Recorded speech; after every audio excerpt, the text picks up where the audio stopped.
Tonight, we are embarking on an epic 16-hour night train journey through the Malaysian jungle. We'll travel north from Johor Bahru, just across from the border with Singapore, all the way up to Tumpat, just a stone's throw away from Thailand. As we make our way through the dense jungle, I'll show you the onboard accommodation, including this slightly disappointing dining car, and explain why you might want to bring a hoodie on board this train. Join me for an inside look at Malaysia's last sleeper train, the Jungle Sleeper. Our journey begins at Johor Bahru Central Station, where the construction of the new cross-border metro line to Singapore is well underway. However, until that opens, the most convenient way to get here from Singapore is still either by cross-border train shuttle or one of the many bus services. Anyway, it's time for us to head inside the station complex, which, in addition to domestic train service, also is the main hub for buses to Singapore, the international train shuttle, as well as local buses. Heading inside the station building, we find a modern facility with plenty of shops, ticket offices and other services. Heck, you can even buy property before boarding your train if that's what you desire. While you can buy your ticket right before departure from the desk or machines here, the beds on board the sleeper train often sell out weeks in advance, so I'd recommend buying ahead online. I'd also recommend grabbing a few snacks and drinks before getting on board. As you'll see later, relying on the dining car might not be the wisest choice. In a similar fashion to air travel, trains are only called for boarding shortly before departure, so you are requested to take a seat in this area if you got here early. And once boarding is called, you will need to scan your boarding pass, ticket, before passing through the gates. And with our train to Tumpat now showing us ready for boarding, let's head down to platform number 1. Also, I have no idea what that siren is, but hey, let's go to the platform and get away from it.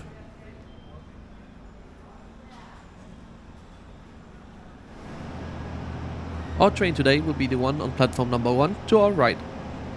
The yellow carriages towards the rear of the train is the dining car as well as the seated carriages.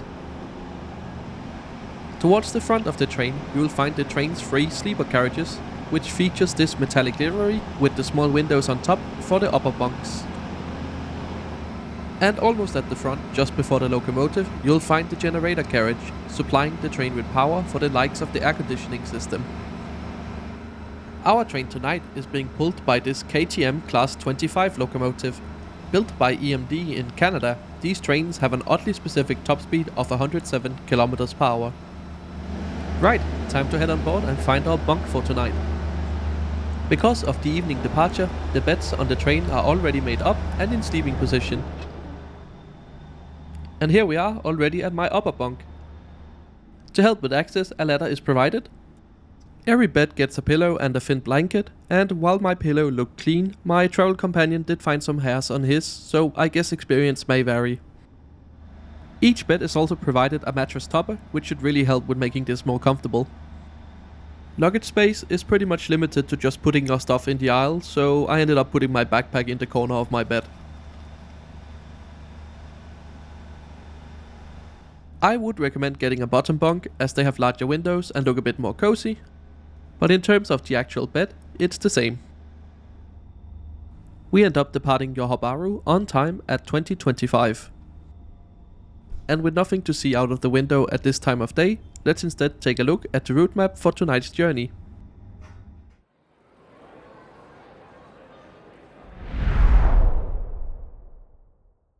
KTM Intercity train 26 leaves daily from Johor Bahru heading north into the night. We'll wake up in the middle of the jungle before continuing all the way to the northeastern tip of Malaysia at Tumpat. This is a distance of 721 kilometers covered in 16 hours, giving the train an average speed of 44 kilometers per hour. With nothing to see out of the window, let's instead head to the toilets and prepare to get some sleep. Every carriage has at least one western and one squat style toilet, but for some reason the squatting toilet is dedicated to men, and when we go to the other side of the corridor, we'll find the sitting toilet, which for some reason is women only. Also be aware there's no toilet paper, so make sure to bring your own. However, hand towels were provided, and while the actual toilet itself was in a bit of a tired state, You could get business done if you had to. On my way back to the seat, I noticed that the train doors don't actually lock. So while the train is moving, you can just kinda point your camera out the door if you want to.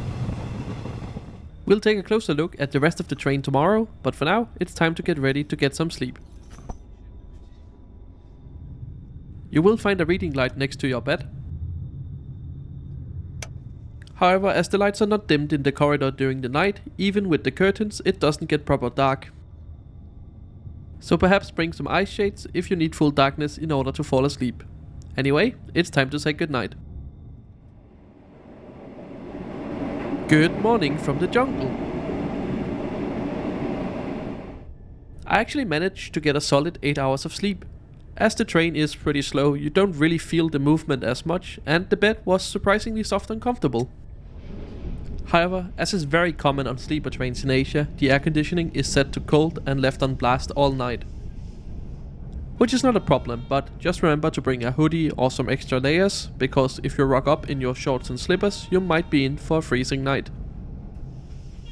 Despite the slightly depressing weather this morning, the scenery is still very enjoyable and different here in the central part of Malaysia. And thanks to the design of these sleeper carriages, even when you have a top bunk, you can still enjoy it out of the small window. We are now approaching Gua Musang station, which is known for its caves and limestone cliffs, something very evident from the train window.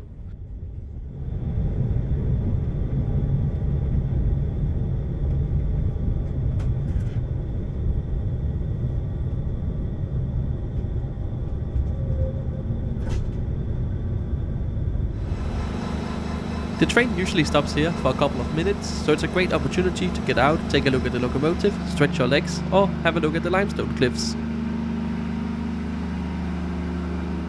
But we still have many more hours to go, so let's head back on board. Our train is still running on time, and we still got plenty of hours left on board. So I crawled back into my bunk and enjoyed the scenery for an hour or so.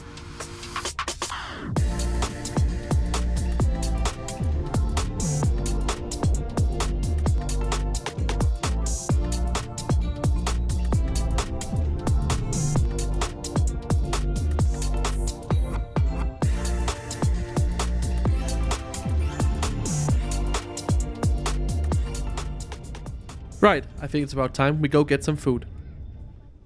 And you can really see here what I mean by luggage storage. There's basically nothing, so everybody has just left their bags in the aisle. After walking through the 3 sleeper carriages, we get to the dining car.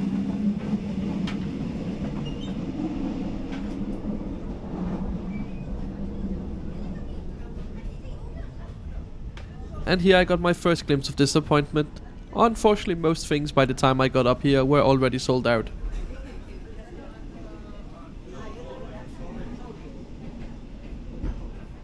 And indeed, everything had already sold out, so the only things left were the chips on display and some water.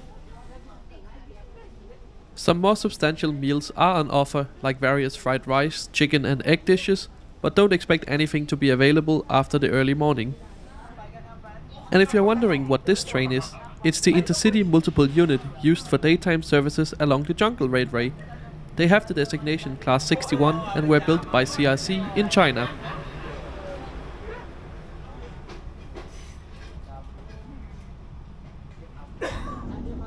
And while the dining car food was a little bit disappointing, it's still a nice place to go and sit, something you can't really do in the beds. The Jungle Railway has many impressive bridges and also a few tunnels, but much of the infrastructure has seen better days, which often leads to the train crawling at a snail's pace. But you definitely don't take this train for its speed, but rather for the experience of seeing Malaysia from a whole new perspective, or to access some of the smaller stops en route not as well served by road or air.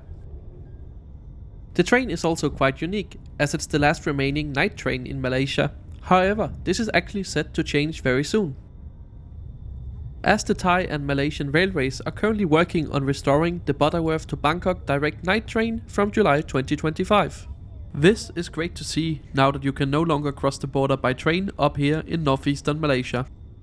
We are now approaching Kota Bharu station, which serves nearby Kota Bharu, the largest city in the area, and this is where most people will be getting off the train.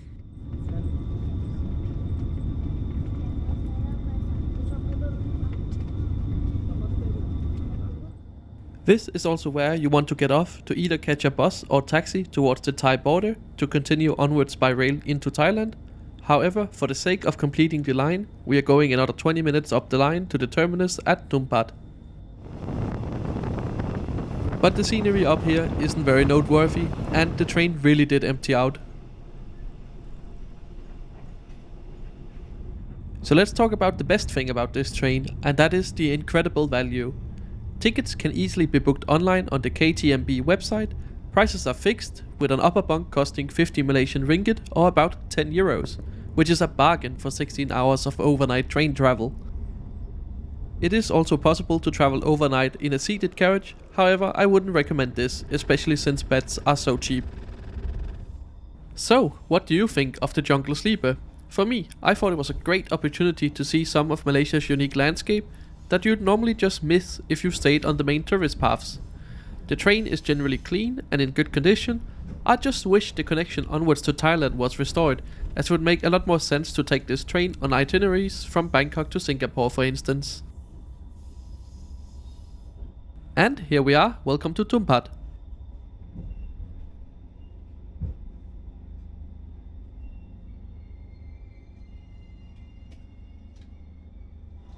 Thank you so much for joining me on this trip.